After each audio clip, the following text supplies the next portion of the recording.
Engineer आकर के इसको देख रहे थे, तब तक ये दुर्घटना हो गई। तो भारतीय जनता पार्टी के शासनकाल में जो कारनामे हुए हैं वो सबको सुधारने में थोड़ा समय लग रहा है। तो भारतीय जनता पार्टी के ही क्रियाकलापों पर सवाल खड़े हो रहे हैं। उस कंपनी को हर्जाना देना होगा। लगातार आप देख रहे हैं तेजस्वी यादव जी सिस्टम को सुधारने में लगे हुए हैं। बड़े उच्च स्तरीय जांच हो रही है और उसमें सब लोगों का नाम उजागर होगा, सब लोग एक्सपोज होंगे।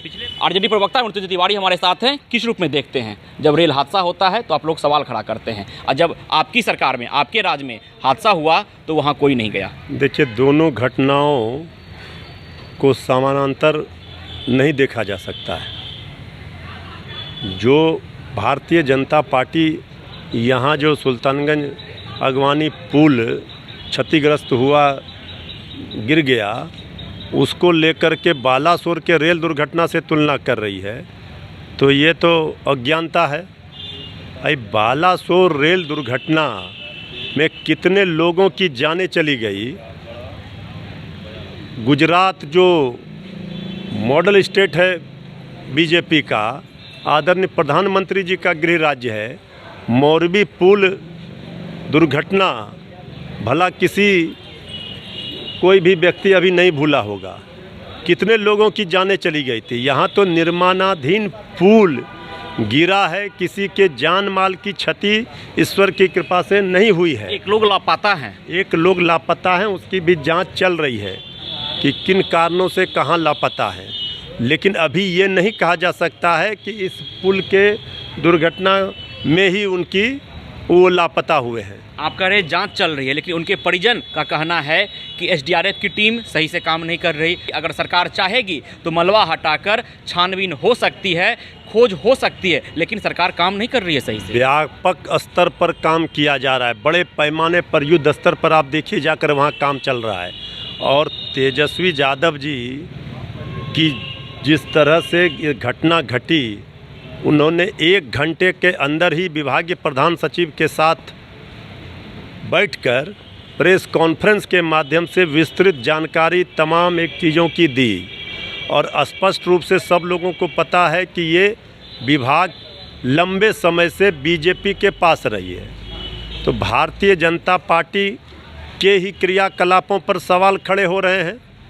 अब भ्रष्टाचार का खेल में कौन संलिप्त है, इसकी भी बड़े उच्च स्तरीय जांच हो रही है और उसमें सब लोगों का नाम उजागर होगा, सब लोग एक्सपोज होंगे। पिछले लगभग 10 महीनों से आपकी सरकार है और पथ निर्माण विभाग आरजेडी के पास में है, और जांच की जो बात हो रही थी वह इसी वक्त हो रही थी। तो जब 1 साल का लंबा समय गुजर गया और जांच की बात भी पूर्ण नहीं हो पाई, और आप बोल रहे हैं कि बात समझिए, 9 महीने भी अभी सरकार के नहीं हुए हैं, और सरकार में आने के बाद से ही लगातार आप देख रहे हैं तेजस्वी यादव जी सिस्टम को सुधारने में लगे हुए हैं।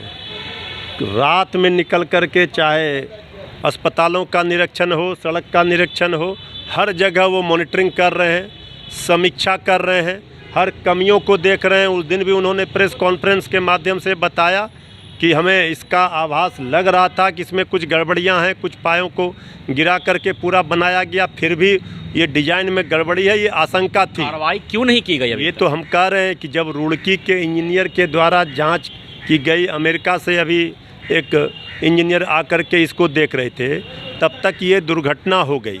इतने अल्प समय में भी तेजस्वी यादव जी ने जिस तरह से पूरे विभाग के सिस्टम को सुधारने के लिए समीक्षा बैठक लगातार की, ये तो काबिलिए तारीफ़ है। भारतीय जनता पार्टी के लोगों ने किस तरह से, चाहे कोई भी पुल हो, इसके पहले आप देखिए गोपालगंज का पुल, छपरा का पुल बह गया था, यही पुल हवा में उड़ गया था, ये दोबारा घटना। तो भारतीय जनता पार्टी के शासनकाल में जो कारनामे हुए हैं वो सबको सुधारने में थोड़ा समय लग रहा है, लेकिन फिर भी समय रहते तेजस्वी यादव जी ने सारे चीज़ों के सिस्टम को ठीक किया है। और गुणवत्ता से कोई समझौता किसी कीमत पर नहीं किया जा सकता है। इसलिए आप देखे होंगे कि इतने कम समय में भी चारों ओर से हर विभाग में गुणवत्ता की बात हो रही है। और तेजस्वी यादव जी ने स्पष्ट आज दोबारा किया है कि हम जुर्माना भी वसूलेंगे। वित्तीय जो है बोझ सरकार के ऊपर नहीं होगा, उस कंपनी को हर्जाना देना होगा और जांच में जो भी दोषी पाए जाएंगे उनके ऊपर ऐसी कठोर कार्रवाई होगी कि उस सारे लोगों को एक्सपोज किया जाएगा।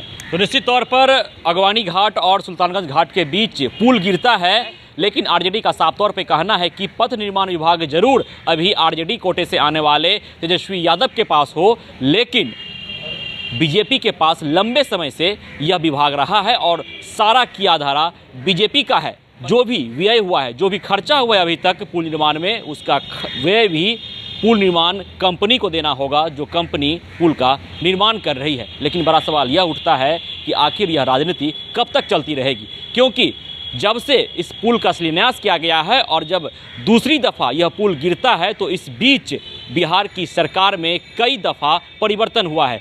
एनडीए की सरकार रही है, महागठबंधन की सरकार रही है, पथ निर्माण विभाग चेंज होता रहा है, बदलता रहा है, मंत्री चेंज होते रहे हैं, लेकिन क्रियाकलाप बदलता नहीं है।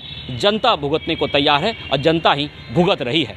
अब देखना दिलचस्प रहता है कि कठोर कार्रवाई कब होती है और जो भी लोग भ्रष्टाचार में संलिप्त हैं उनका नाम कब उजागर होता है और उन पर कार्रवाई कब होती है। विश्वजीत आनंद, फर्स्ट बिहार, पटना। बायोम जो है मेडिकल प्रिपरेशन का एकमात्र संस्थान जहां है complete digital classrooms, video lectures, student tracking system, library facility and 100% result oriented rankers batch. Biome, Hinoo एवं नगरा टोली, रांची।